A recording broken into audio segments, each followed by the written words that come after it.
저도 원래 아멘을 별로 안 좋아했었어요. 젊었을 때에는. 나이가 드니까 아멘이 좋아졌고요.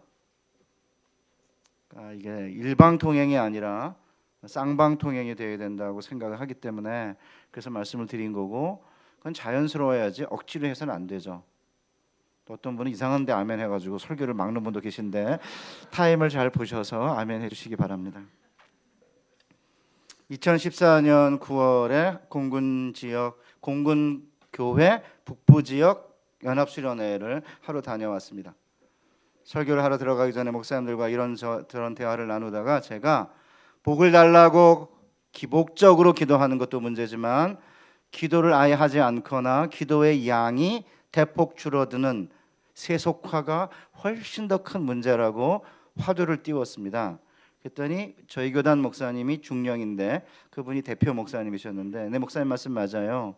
군인들이 진급 심사 기간에도 전에는 새벽 기도에 많이 나왔는데 이제는 거의 똑같습니다.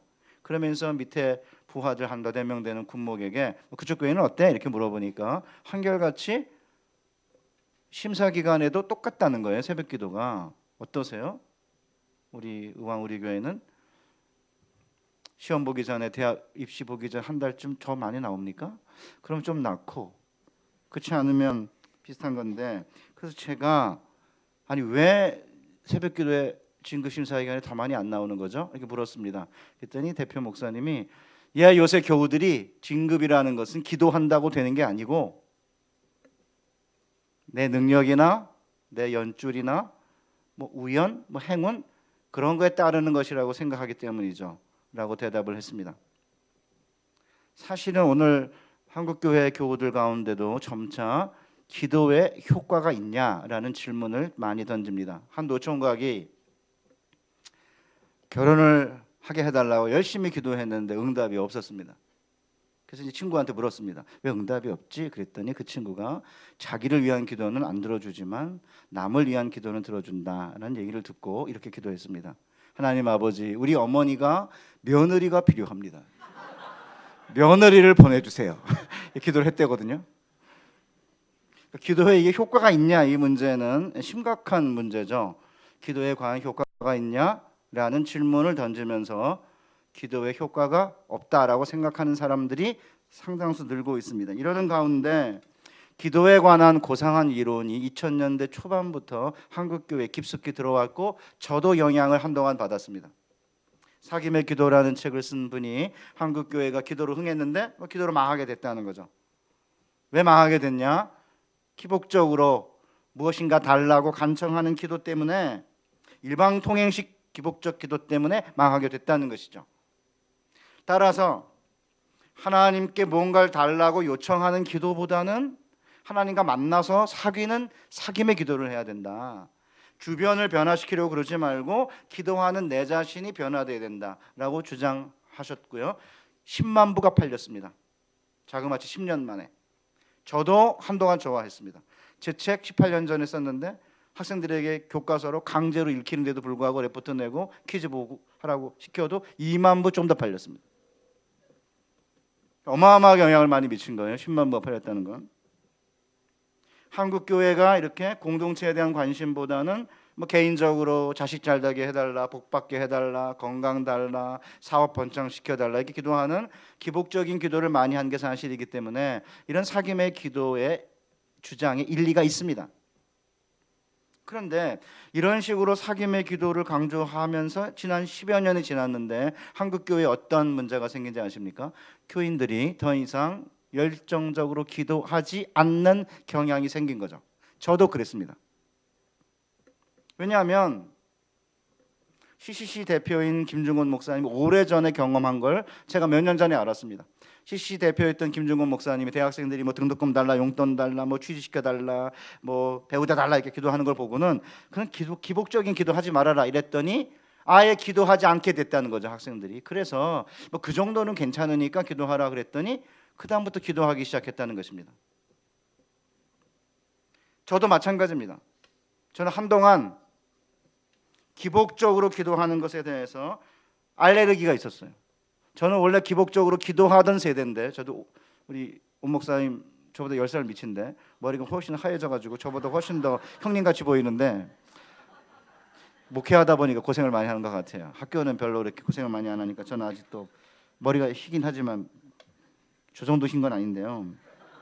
저희 세대는 간구하고 간청하는 그런 세대였는데 실제적으로 사김의 기도 쪽으로 이렇게 방향이 틀면서 저 자신부터도 간청하는 기도를 하지 않다 보니까 기도 시간과 기도의 열정이 줄어든 거예요.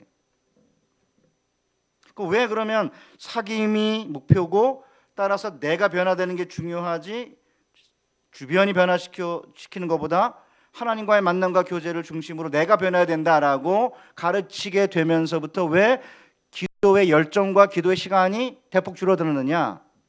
이유는 간단하죠.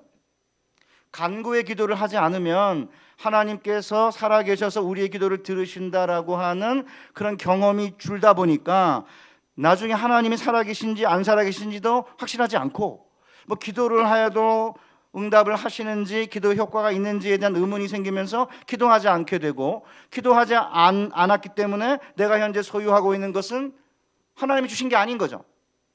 감사한 마음이 안 생기죠. 그러면 기도하지 않죠. 그러니까 자기가 가지고 있는 것은 내 것이라고 생각하니까 헌신 안 하죠. 헌금도 안 드리죠. 그리고 보면 예수 믿지 않는 사람과 다를 바가 없는 거죠. 그저 되어 가는 대로 그냥 가는 거고 그 뭐 일이 잘 되면은 그저 감사한 정도. 그런데 그것도 말이 감사지 실제 감사하지 않죠. 오랜 동안 간청하는 기도 별로 안 좋아하게 되면서 하늘 보좌를 흔들어라 뭐 이런 거 엄청 싫어했습니다. 왜 가만히 편하게 계시는 왜 하늘 보좌를 흔들고 왜 난리냐, 주여 삼창 왜 하냐, 한 번만 불러도 주님 아시는데 그런 생각을 한 거죠. 한 몇 년 동안 그러고 살았습니다. 그러는 가운데 실제적으로 무엇인가 하나님께 달라고 요청하는 기도는 유치하고 수준 낮은 거고 감사와 찬양만이 수준 높은 기도라고 생각을 하는 사람들이 늘어나게 되었고 웬만한 일에서는 기도하지 않습니다. 청년 집회에 가면 너무나 분명합니다. 설교 끝나고 기도 30분 한다는데 앉아 있으면은 찬양 10분 하고 기도 한 3분 합니다. 합쳐봤자 기도는 한 10분 정도밖에 안 하고 찬양을 대부분 하는 거죠. 그래서 제가 물어봤어요. 이게 뭐냐 그랬더니 찬양 기도회래. 왜요? 기도하는 게 그렇게 힘들거든요. 기도하는 것도 힘든데 주변을 변화시키는 게 아니라 나를 변화시켜라. 불가능한 일입니다. 제가 약간 과체중 같이 보이죠? 그렇게 말하면 진실하게 말하셔야 돼요. 의사들은 저보고 비만인이라고 그래요. 실제적으로 제 키에 따지면. 그래서 저는 과체중이라고 그러거든요. 한 번은 지금보다 살이 훨씬 더 많이 쪘다 11kg 줄었다가 다시 지금 5kg 정도 6kg 정도 늘어난 상태인데 저를 잘하는 건 아니고 한의사 집사님을 우연히 만났어요. 어떻게? 목사님, 비만인은 죄인이랑 똑같습니다. 그래서 그게 무슨 말이에요? 죄인이 죄를 인정하지 않듯이 비만인은 자신이 비만이라는 걸 인정하지 않습니다. 그러더니 비만이 왜 생긴지 아십니까? 밥을 많이 먹어서 그렇습니다. 이러는 거예요. 저 밥 많이 안 먹는데 몇 끼 먹습니다. 3끼 먹습니다. 진짜입니까? 진짜입니다. 커피 드십니까? 커피 들죠. 맥심 몇 개 먹습니까? 맥심 어떤데 하나에 2개? 그럼 5끼네. 간식 드십니까? 간식 먹죠. 몇 번? 2번 내지 3번. 봐요, 8끼잖아요. 왜 비만인들은 자신들이 비만인지를 왜 인정하지 않습니까? 라는 거예요. 제가 살 빼기로 마음을 먹었는데 그때 집사님이 제게 한 말을 잊을 수가 없습니다. 목사님, 살 빼는 거 너무 힘듭니다. 살 빼고 싶으시죠? 그렇지만 실제로 살을 빼는 사람들을 보면 당신 그러면 죽습니다. 병의 징후가 분명하고 살 빼지 않으면 큰일 난다는 사실을 느껴야 그때 비로소 살 뺍니다. 여러분 변화시키고 싶으세요? 지금 배부르고 등 따스운데 왜 변화해요? 자기를 변화시킨다는 건요, 자기의 노력으로 안 되고 저도 가만히 보면 상황이 나의 원하지 않는 방향으로 갈 때야 내가 변화되지 내가 내 스스로 변화하지 않아요. 그런데 하나님을 만나가지고 나를 변화시키는 기도를 한다고요? 말은 좋은데 실제 그렇지 않죠. 그러는 가운데 많은 사람들이 아니 하나님이 나보다 나를 더 잘하시고 하나님이 내 상황을 나보다 더 잘하시는데 과연 굳이 기도할 필요가 있냐라는 생각까지 들어오면서 한국 교회가 이제는 열정적으로 기도하지 않는 교회로 서서히 바뀌고 있는 것입니다. 놀랍게도 사김의 기도를 강조하는 분들은 오늘 우리가 읽은 본문 불의한 재판관과 과부의 비유마저도 줄기차게 요청해서 교청하면 된다라는 식으로 해석해서는 안 된다고 주장해요. 한번 제가 그대로 읽어보겠습니다. 과부와 재판관의 비유는 끈질긴 기도가 하나님의 뜻을 움직인다는 의미로 해석되어 왔다. 그러나 실상 이 해석은 예수님의 본의를 왜곡하는 것이다. 그분이 하시려는 말씀은 이것이다. 가장 악질적인 인간도 이렇게 강청하면 마음을 바꾸어 들어주지 않더냐? 그러니 하나님의 응답을 든든히 믿고 구하고 구한 것을 이미 받은 줄 알고 감사하라. 주셔도 감사하고 주시지 않아도 감사하다. 그분이 어떻게 하시든지 그것은 결국 우리를 위한 것이기 때문이다. 저 옛날에 이거 너무나 멋있었어요. 그런데 지금 돌아보면 주셔도 고맙고 안 주셔도 감사하다고요? 그렇게 말하는 걸 가만히 보면 필요하지 않은 거죠. 필요하지 않으니까 줘도 감사하고 안 줘도 감사한 거예요. 진짜 가고 싶어봐요. 저희 집에 딸내미가 이제 병원에 이제 인터뷰를 하러 갔는데 얘가 이제 목소리를 굉장히 작게 말한 거예요. 그러니까 이제 인터뷰하던 사람들이 열받아가지고 나는 저렇게 목소리 작은 애 마음에 안 들어 막 이러고 막 난리를 친 거예요. 그러니까 이제 선생들이 막 웃으면서 그 왜 그렇게 목소리가 작냐 그러니까 내 여기 들어오고 싶은 마음이 너무나 간절해서. 간절해봐요. 줘도 되고 안 줘도 되냐 그런 마음이 생깁니까? 배부르고 등 따스우니까 안 줘도 되죠. 제가 보기에는요 교수들이 주로 이런 소리 하고 다녀요. 봉급 잘 나오지. 학교는 늘 뭐 큰 어려움 없죠. 학생들 늘 오니까 등 따스고 배부르니까 줘도 그만 안 줘도 그만 이렇게 말하지. 대부분의 많은 현대 그리스도인들은 세상에 나가서 믿지 않는 사람들 사이에서 정말 하나님의 말씀으로 살려면 너무나 힘들기 때문에 줘도 그만 안 줘도 그만 이런 식으로 기도해서 아무 일도 안 됩니다. 그러니까 줘도 그만 안 줘도 그만이니까 안 줘도 되니까 기도 안 하는 거죠. 사실상 지금 때보다 훨씬 더 끈질기게 기도해야 될 때가 어디 있어요? 자영업자들 IMF보다 힘들다고 그러죠. 인생의 수명이 늘어나가지고 이제 90세까지 산다는데 50세에 명퇴하는데 나머지 인생 어떻게 의미 있게 살 거예요? 청년 백수 문제 심각하죠. 학벌 좋은 학교 가서 쌓고 학력 내신 성적 관리하고 자격증 따고 영어 인증시험 보고 그 다음에 해외 연수 갔다 오고 인턴십하고 마지막에 앞팀 뒤팀 성형하고 그러면 이 실종 세트예요. 이렇게 하면은 그 다음에 좋은 직장 갈 수 있다고 그러는데 그 다음에 인사 담당자들이 뭐라고 그래요? 요새는 갖고 안 된다고 그러죠. 성품이 있어야 된다. 인품이. 일찌감치 말하든지. 여태까지 실종 세트 준비했던 이제 와가지고 인품이 중요하대요. 인품이 어떤지 어떻게 알죠? 저 성품 좋을 것 같으죠? 저 착하거든요. 그런데 제 아내가 가끔 성격이 더럽대. 제 아내도 성격이 착한 여자인데 어떤 때는 성격 더럽거든요. 아니, 30년 살아도 제가 성격이 좋은지 안 좋은지 모르겠어요. 솔직하게. 저는 좋은 것 같은데. 인터뷰 한두 시간에서 어떻게 압니까? 이런 상황에서 많은 사람들이 기도해봤자 소용없다. 기도 포기하고 하나님께 분노하고 세상 원망하고 다른 교회 비판하고 이래가지고는 문제가 해결되지 않아요. 하나님이 주신 약속의 말씀을 붙잡고 끈질기게 낙심하지 않고 기도해야 됩니다. 그럼 어디까지 끈질기게 기도해야 되는지를 오늘 본문이 우리에게 알려주고 있는데 불의한 재판관의 비유의 핵심은 어렵지 않습니다. 앞과 끝에 해석해야 할 방향이 뭔지 비유의 핵심 요지가 뭔지 이미 밝혔어요. 1절 보시면 예수께서 그들에게 항상 기도하고 낙심하지 말아야 할 것을 비유로 말씀하여 쉽게 낙심하지 말고 그 다음에 항상 기도해야 된다라는 요지로 비유로 말씀했다고 했는데 왜 사귐의 기도를 이야기하는 분들은 이 비유마저도 하나님은 불의한 재판관처럼 그렇게 악한 사람이 아니기 때문에 하나님께는 기도해도 주셔도 좋고 안 줘도 좋다. 워낙 하나님의 성품은 자비로우시다라는 걸 이야기하는 것이니까 낙심하지 말고 끈질기게 기도하는 의도로 주신 게 아니다. 이렇게 해석하는지 전 진짜 이해가 안 됩니다. 분명하잖아요. 낙심하지 말고 항상 기도할 것을. 그렇죠? 끝에도 있습니다. 그러나 인자가 올 때에 세상에서 믿음을 보겠느냐? 뭔 얘기예요? 마지막 인자가 올 때에 주님이 오셔서 끝까지 기도하고 믿음 잃지 않고 낭망하지 않고 지속적으로 기도하는 믿음을 보겠냐 이 말입니다. 언젠가 주님이 오시는 그날에 우리의 원한을 풀어주고 우리가 옳다는 사실을 인정해 줄 것을 믿으면서 주님이 마지막에 올 걸 믿으면서 종말론적인 믿음을 가지고 끝내 기도하며 하나님께서 원한을 풀어줄 것이라는 믿음을 가지고 기도하는 사람들을 보겠냐라고 물으시고 계세요. 그렇다고 한다면 비유의 처음과 끝에 비유를 어떻게 해석해야 하는지 이미 표지를 주신 것입니다. 사실 이 비유를 기도를 들어주신 하나님의 의로우신 성품에 맞추는 것은 1차적인 의미를 2차적인 의미와 바꾸는 거예요. 1차적인 의미는 뭐냐?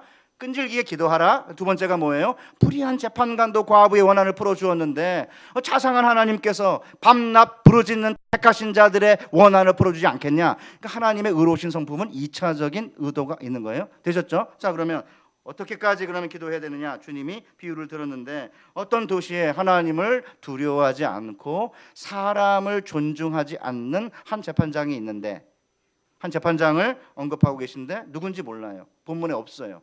유대인 재판관인지 로마인 재판관인지 불분명합니다. 그런데 아마 유대인 재판관 같아요. 왜냐하면 대부분의 경우에 사형에 해당하는 중죄를 제외하고는 재판을 유대인에게 맡겼어요. 그렇다면 이 유대인 재판관은 중요한 어떤 그런 재판이 아니라 아마 이 좀 사소한 민사 재판이나 아니면은 경제 사범들 이런 재판이었던 것 같아요. 그런데 이 재판장이 특이한 사람이에요. 사람을 존중하지도 않고 하나님을 두려워하지도 않는 재판장인 거죠. 이런 재판장에 대한 묘사를 가지고 쓰레기 같은 인간 이러시면 안 됩니다. 하나님을 두려워하지도 않고 사람을 존중하지도 않는 이런 표현은 성경 외의 문헌에서는 왕들이나 독자적인 능력을 가진 사람을 가리키는 표현이었어요. 그러니까 지금도 마찬가지죠. 아무리 법원이 타락했어도요, 현재 법원에서 재판하고 있는 판사들은 유능한 사람들입니다. 그렇게 우리가 쓰레기 같은 인간 이렇게 말할 수 있는 사람들이 아니에요. 그만한 노력 없고 그만한 어떤 그 실력이 없으면 그 자리에 못 갑니다. 그래서 그거 이해하셔야 돼요. 두 번째, 하나님을 두려워하지 않고 사람도 존중하지 않는 정도면 실세입니다. 쓰레기 같은 인간이 아니에요. 오해하면 안 돼요. 나는 하나님 두려워하지 않고 그 다음에 사람도 존중하지 않아. 나는 법대로만 할 거야. 뭐 이런 사람일 수도 있어요. 그 때문에 이 재판장은 여론 안 통해요. 동정심 안 통합니다. 하나님에 대한 경외심 안 통해요. 이런 재판장이 하나가 있었는데 한 과부가, 그 도시의 과부가 원통한 일을 당해서 소송을 제기했는데 이 재판장한테 걸린 거예요. 3절, 그 도시에 한 과부가 있어 자주 그에게 가서 내 원수에 대한 나의 원한을 풀어주소서 하되, 무슨 원한인지 모릅니다. 근데 그냥 재판의 성격을 보니까 한 과부가, 그러니까 과부니까 아마 남편을 여의고 나서 재산 문제가 있었던 것 같아요. 꼭 나이가 많을 거라고 상상하시면 안 됩니다. 15살의 여자가 유대인은 결혼을 했기 때문에 보통 13세만 넘으면 결혼할 수 있거든요. 15세 정도 결혼했다고 치면 20대 중반일 수도 있습니다.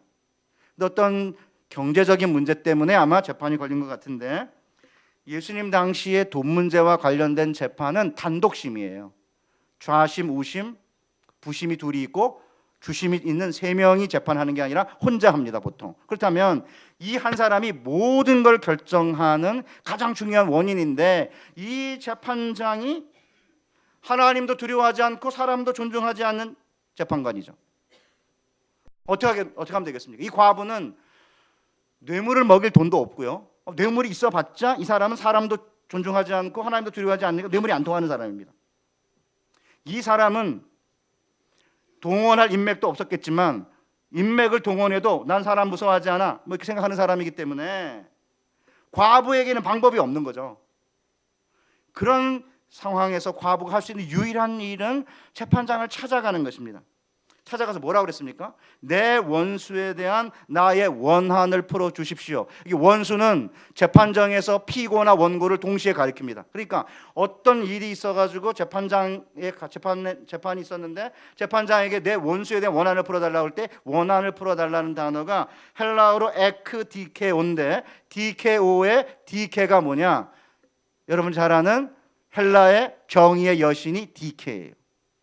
그러니까 에크디케오라는 말은 원한을 풀어달라는 말은 복수에다 그런 의미가 아니라 내가 지금 불의한 일을 당했는데 내가 원통한 일을 당했는데 의를 제대로 세워서 정의롭게 해서 내가 마땅히 그 정의를 통해서 마땅히 내가 받아야 할 몫을 받게 해달라 그 뜻이에요.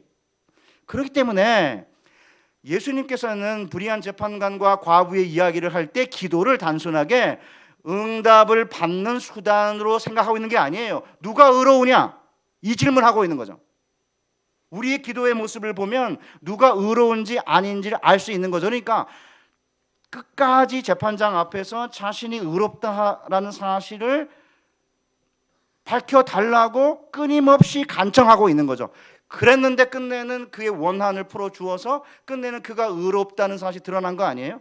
여러분 놀라지 마십시오. 누가복음 18장을 읽으면 18장 우리가 읽은 본문 바로 뒤에 바리새인과 세리의 기도가 나와요. 그것도 똑같습니다.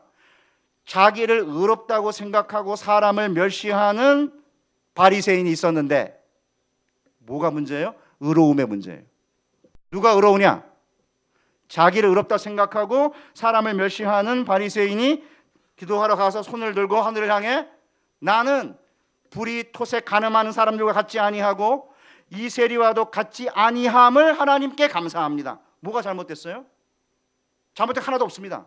그 다음 나는 일에 2번 금식하고 화요일과 목요일 날 화목은 없지만 성경 본문을 그 당시 풍습을 통해서 본 화요일 목요일입니다. 물도 먹지 않는 금식을 했습니다. 그리고 제가 11조를 합니다. 사실은 바리새인의 기도를 보면 자기를 드러내는 기도가 아니고 하나님께 감사하는 기도예요. 오해하시면 안 돼요. 우리가 바리새인을 함부로 무시하는 경향이 있는데 바리새인은 그렇지 않습니다. 우리가 얼마든지 바리새인이 의롭다고 할 것 같잖아요. 그런데 또 다른 사람 세리가 성전에 올라가서 기도하는데 땅에 엎드려 하늘을 향해 눈을 들지도 못한 채 주여 긍휼히 여기소서 나는 죄인이로소이다. 누가 의롭다 함을 얻고 가요? 이 사람이 아니라 저 사람이, 이 사람이 저 사람보다 의롭다 함을 받고 자기 집으로 내려갔느니라. 기도는요 단순히 응답을 받느냐 못 받느냐의 문제가 아니라 누가 의로우냐의 문제예요. 저는 오랜 동안 바리새인처럼 기도했다고 생각해요. 가슴 친 적이 없습니다. 가슴을 치고 옛날 우리 조상들이 가슴을 치며 내가 죄인입니다라고 이렇게 가슴을 치고 기도했던 것과는 달리 너무 스마트하고 너무 젠틀하고 너무 세련됐죠. 저희 할머니 맨날 이렇게 가슴 치면서 기도했습니다. 등록금을 못 내 1년 휴학을 하고 그 다음에 오른쪽 귀에 병이 중이염이 생겨가지고 병원은커녕 약방에도 가지 못했을 때 저희 할머님이 동해에 가서 무료 진찰권 얻어왔습니다. 적십자병원 무료 진찰권을. 제가 안 간다고 그랬습니다. 쪽팔리게 무료 진찰권 어딜 가냐 그랬더니 저희 할머님이 가슴을 이렇게 막 치면서 옛날 어르신들이 하던 수법 있잖아요. 내가 죽어야 돼. 내가 너무 오래 살았어. 가슴을 치면서 난리를 치셔서 제가 갔습니다. 왜 가슴을 치죠? 해결할 수 없는 한이 있을 때 자신의 잘못을 자책하면서 이렇게 가슴을 치는 거 아니에요? 저 가슴 치며 기도한 적 없었습니다. 하나님 감사합니다. 내가 저 세리들과 같지 아니함을 저 11조 했습니다. 토색한 적 없습니다. 불이 간음커녕 여자 손목 한번 잡아본 적 없습니다. 겉으로 보기에는 제가 어렵지만 주님은 주여 나를 긍휼히 여기십시오. 죄인입니다. 가슴을 치는 바리새인을 보고 그가 더 의롭다 하셨다고 했습니다. 오늘 한국교회 누가 의로운가? 기도를 보고 압니다. 삶을 보고 아는 게 아닙니다. 사랑하는 의왕 우리 교회 교회 여러분, 의왕 우리 교회가 이 의왕 지역에 진짜 하나님의 교회로 우뚝 서가기 위해서는 기도하는 것으로 의인들인지 아닌지가 구분돼야 되는데 삶은 의인처럼 살아서 사실 굉장히 윤리적이지만 자기를 의롭다 여기고 남을 멸시하는 한 그 교회는 하나님의 거룩하심을 담아내지 못해요. 다른 사람을 멸시하는 자들의 모임이겠죠. 겉으로는 깨끗하고 젠틀하고 멋있어 보이지만 그런데 정의를 얻게 해달라라고 끊임없이 과부가 불의한 재판관을 찾아갔어요. 뭔 일이 생겼을까요? 그가 얼마 동안 듣지 아니하다가 재판장은 한동안 과부의 요청 들어주지 않았습니다. 아마 찾아올 때마다 거절했던 것 같아요. 그런데 왜 이 재판장이 과부의 요청을 거절했을까요? 본문에 이유가 명시되어 있지 않지만 과부가 지속적으로 찾아오자 재판장이 속으로 독백한 말이 나와 있는데 그걸 보면 잠깐 보면 그 이유를 추론할 수 있을 것 같아요. 내가 하나님을 두려워하지 않고 사람을 무시하나 이 과부가 나를 번거롭게 하니 내가 그 원한을 풀어주리라. 그렇지 않으면 늘 와서 나를 괴롭게 하리라. 이 재판장이 뭐라고 독백해요? 내가 하나님을 두려워하지 아니하고 사람을 존중하지 않으나. 지가 알아요. 지가 누군지. 이 사람은 내가 하나님 두려워하지 않고 사람도 존중하지 않는데 라고 한 걸 보면 이 사람은 신도 무섭지 않고 사람도 두려워하지 않아 라고 자랑할 만큼 대단한 인물이었던 것 같아요. 그러니까 웬만하게 찾아온 과부의 그런 간청을 그냥 무시한 거죠. 사람도 존중하지 않고 하나님도 두려워하지 않는 사람이니까. 그런데 놀라운 일이 생겼어요. 하나님도 두려워하지 않고 사람도 존중하지 않는 이 재판장이 과부의 요청을 들어주기로 한 거죠. 그 이유가 뭔지 아십니까? 그렇지 않으면 늘 와서 나를 괴롭게 하리라. 이 괴롭게 하리라는 단어가 아주 중요한 단어예요. 이게 후포피아조라고 하는 헬라어인데 헬라어만 나오면 울렁증이 생기시죠? 그냥 넘기세요. 그냥 그렇다고. 이게 뭐냐면 복싱 용어입니다. 눈 밑을 때리다는 용어예요. 여러분이 아시다시피 옛날 로마 그리스 시대에 그리스식 권투 경기가 남아 있었는데 손 끝을 이렇게 잘라가지고 장갑에 여기 이렇게 잡을 수 있게 만들고 여기만 이렇게 이제 글러브가 있는 요새 말하는 이종격 투기 뭐 이런 거기 때문에 훨씬 더 이게 스펀지가 별로 없어가지고 굉장히 단단한 겁니다. 이 권투 경기가. 이 그리스식 복싱 경기는 서서 상대방을 가격해서 쓰러뜨려서 못 일어날 때까지 심지어는 죽을 때까지 하는 경기인데 휘포피아조라고 하는 단어는 눈 밑을 때리다는 단어예요. 그렇지 않으면 과부가 와서 늘 내 눈밑을 때리리라. 실제로 와서 가격한 겁니까? 아닙니다. 정서적으로 그를 얼마나 괴롭혔는지 복싱 경기에서 눈밑을 얻어 터져가지고 눈덩이가 부은 그런 상태인 거죠. 서서 이렇게 경기를 하다 보면 85% 정도의 가격이 머리와 얼굴에 집중된다 그러거든요. 권투 경기를 하면. 제가 인터넷에서 뒤졌어요. 설교자들의 아픔을 여러분 이해하셔야 돼요. 그냥 안 하고 또 그러면 또 권투 경기 나오면 인터넷 들어가서 권투 경기 할 때 머리에 얼마만큼 가격이 집중되느냐 찾으니까 85%. 그 제가 어떻게 알겠습니까? 그럼 조금 더 이제 이해가 되시니까 85%의 가격이 얼굴에 집중되는데 얼굴에 얻어맞으면 이게 띵 하거든요. 머리가 흔들리면서 펀치 드렁크라고 그래요. 영어로는 맞아서 머리가 띵한 상태 이런 상태인데 친한 친구 녀석이 중학교 때 깡패가 몇 명 있었어요. 세검장에 살았기 때문에 유원지거든요. 그러니까 유원지에는 원래 깡패들이 많거든요. 그래서 깡패들이 몇 명 친구가 있었는데 집에 가서 자기랑 권투 스파링을 하자고 그러고는 이렇게 권투 글러브를 씌워주고 끼워주고 스펀지가 꽤 그래도 이렇게 있는 거예요. 작은 게 아니고. 그래서 1회전 스파링을 했습니다. 한 대도 못 때리고 얻어맞았습니다. 몇 대 얻어맞았는데 얼굴을 정말 띵하더라고요. 정신이 없었는데 실제로 권투 경기를 보면은 권투하다가 눈 밑을 계속 가격하잖아요. 일부러. 그러면 눈탱이가 밤탱이처럼 커지거나 찢어지거나 또 눈이 이렇게 막 부어오르고 이래가지고 끝내는 경기 포기하지 않습니까? 그러니까 눈 밑을 때리는 것은 권투 경기의 아주 중요한 기술이에요. 그런데 지독하게 계속적으로 공격하니까 이 재판장이 두 손을 들었어요. 그냥 내버려 두면 지속적으로 와서 내 눈빛을 때릴 것이니까 나를 번거롭게 하니까 내가 포기할 수밖에 없다는 거 아니에요. 저도 마찬가지입니다. 저도 당했습니다. 몇 년 동안, 몇 년 전, 한 10년쯤 전인데 레포트를 일주일 아니요 이틀 하루만 늦어도 그냥 펑크를 냈던 때가 있었습니다. 뭐 지금은 이제 50이 넘어가지고 굉장히 여성 호르몬이 증가하면서 굉장히 부드러워졌어요. 가슴도 나오고 뭐 이렇게 되면서 굉장히 여성적이 된 거죠. 지금은 안 그렇습니다.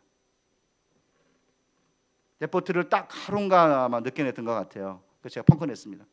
어느 날 집에 갔더니 아내랑 어머니를 모시고 저희 집에 쳐들어왔습니다. 과일 바구니 하나 사들고 제 아내가 저의 허락 없이 문을 열어준 거죠.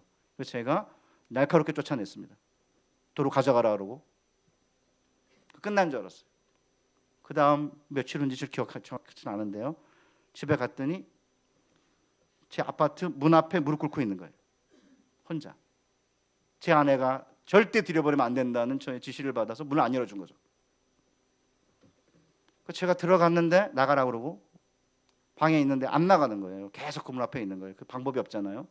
그래서 경비 아저씨에게 전화했어요. 이 친구를 건물 밖으로 내달라. 내가 할 일이 없다. 그랬더니 이제 쫓아내셨어요. 그분이. 근데 이 친구가 안 간 거예요. 집에. 그냥 이렇게 아파트 주차장 근처를 배회하기 시작하고 아니면 한 구석에 앉아있고 두세 시간이 지났어요. 그러니까 이제 아파트 주민들이 웬 청년이 거동 수상자가 거수자가 아파트 근처를 배회하니까 이게 도대체 뭐냐 이래가지고 이제 경비 아저씨한테 전화를 한 거예요. 그러니까 이제 아파트 동에 문제가 된 거죠.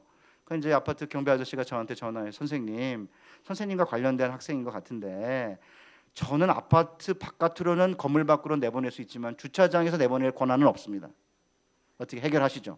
그래서 제가 이제 방법이 없어서 아내와 함께 집 밖으로 나와서 차를 타고 나갔습니다. 일부러 보는데 나갔습니다. 차 가지고 한참 있다 돌아오면 가겠지. 2시간 있다 돌아왔는데 아직도 배회하고 있는 거예요.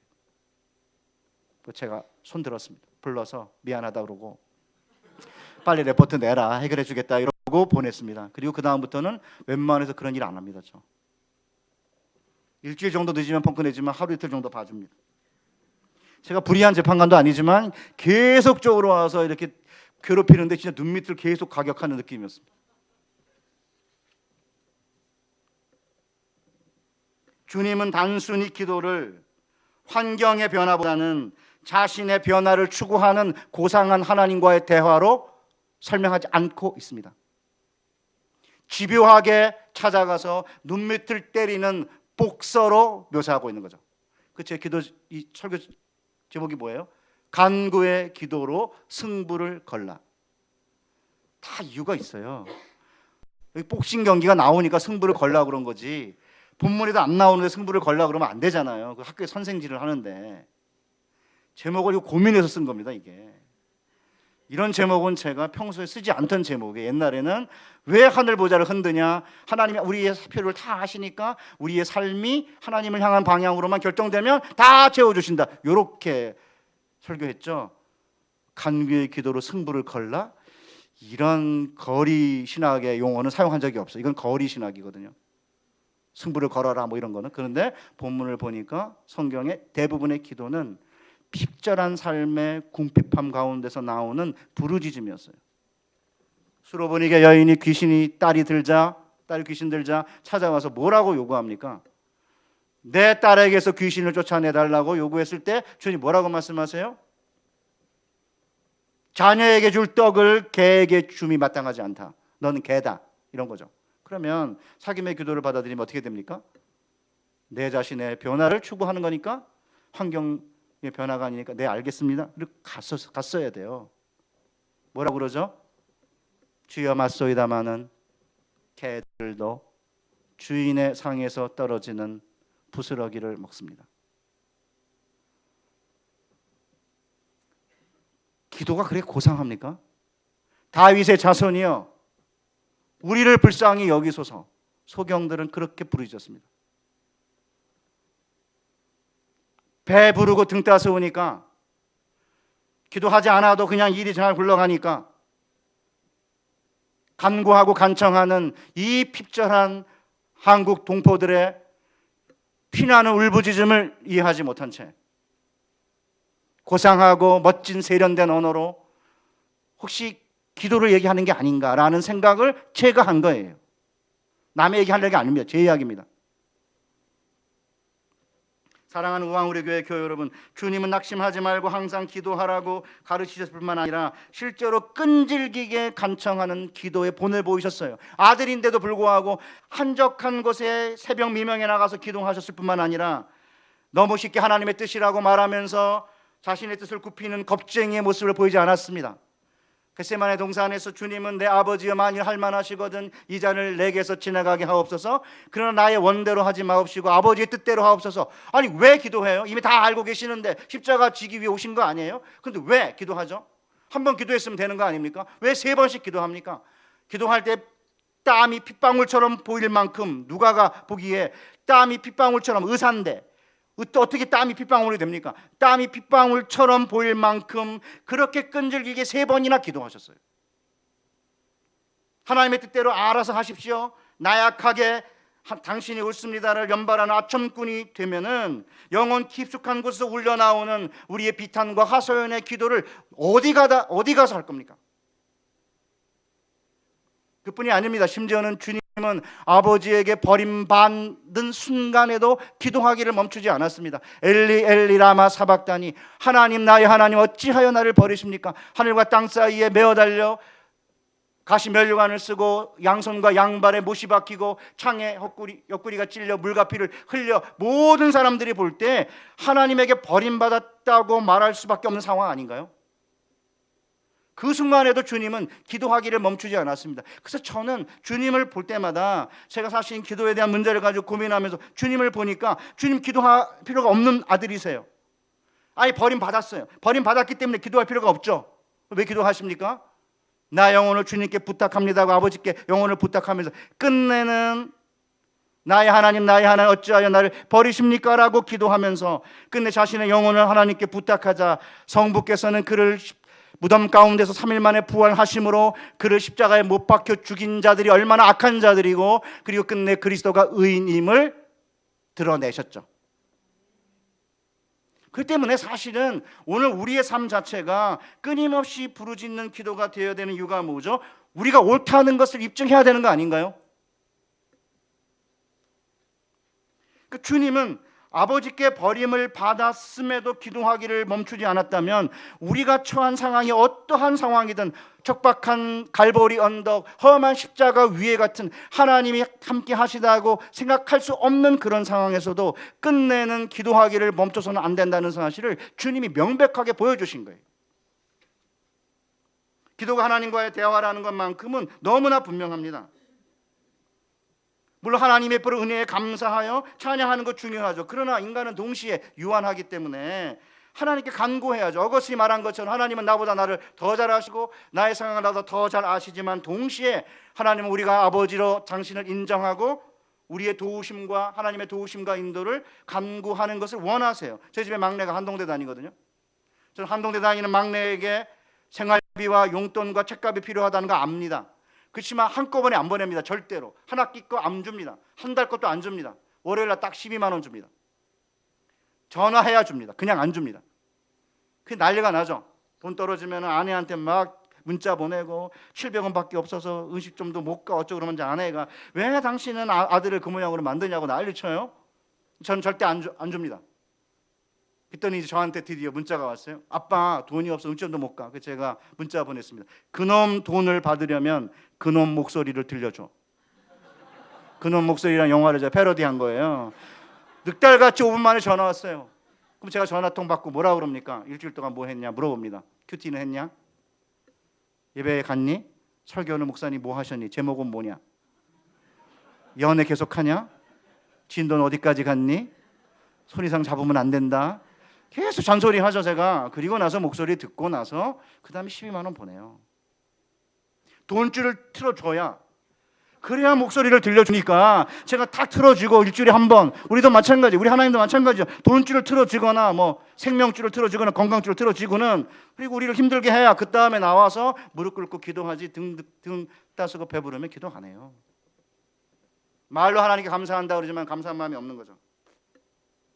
사랑하는 의왕 우리 교회 교회 여러분, 주님은 실제적으로 이렇게 비유를 마치신 다음에 이렇게 강조하셨어요.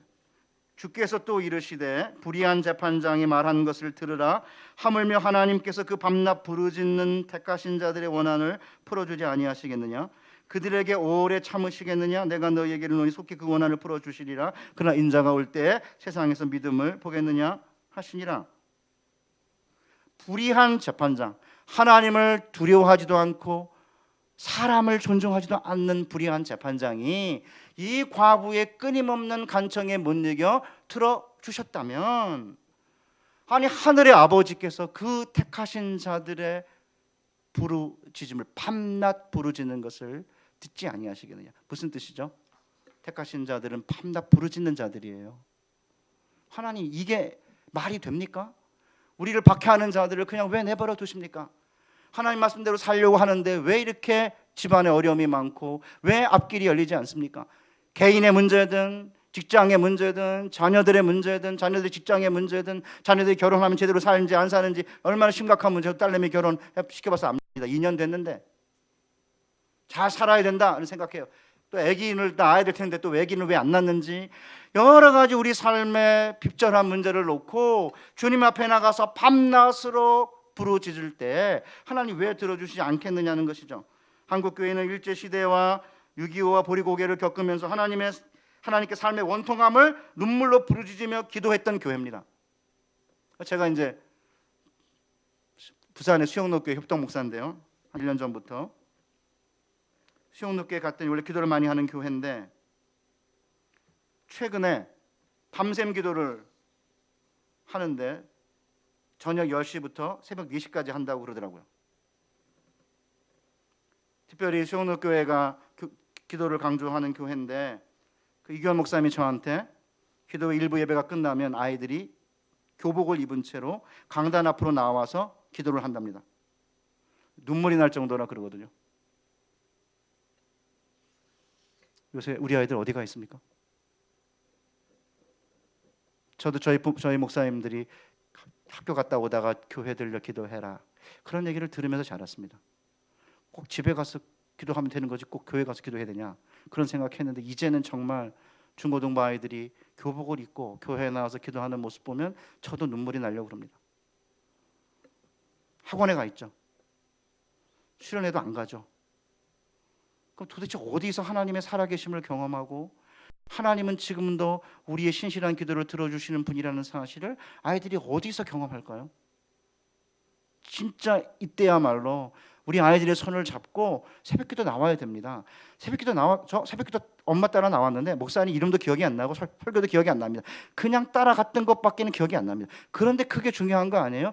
따라와서 교회에서 기도하는 어머니와 아버지의 모습을 보면서 자라야 이 아이들이 늙어서도 교회를 떠나지 않고 주님 떠나지 않는 거 아니에요? 우리 사랑하는 의왕우리교회 교회 여러분, 이 정도 모인 것도 정말 기적이지만 이 지역에 하나님의 살아계심을 경험하고 하나님이 지금도 신실하게 우리의 기도를 들어주시는 분이라는 사실을 각자 개인이, 가정이, 교회가 경험한 다음에 이거를 간증으로 나누고 뜨겁게 기도하게 된다면 여러분들이 아까 우리 대표하는 집사님이 기도했던 것처럼 교회 5대 목표를 달성하게 될 거고 세상을 변화시키고 남은 세대를 일으키는 놀라운 교회가 될 줄로 믿습니다. 한 해 동안 기도하여 응답받고 하나님의 살아계심을 경험하는 교회가 되시기를 주님의 이름으로 축복합니다. 하나님 아버지 감사합니다. 끈질기게 간청하여 응답받음으로 하나님의 살아계심을 경험하는 개인과 가정과 교회로 삼아주시고 우리 온 목사님과 온 중직자와 당회와 교회가 기도하는 일에 열심을 내는, 그리하여 말씀과 기도가 충만한 교회로 세워 주시옵소서. 예수님의 거룩하신 이름으로 기도하옵나이다. 아멘.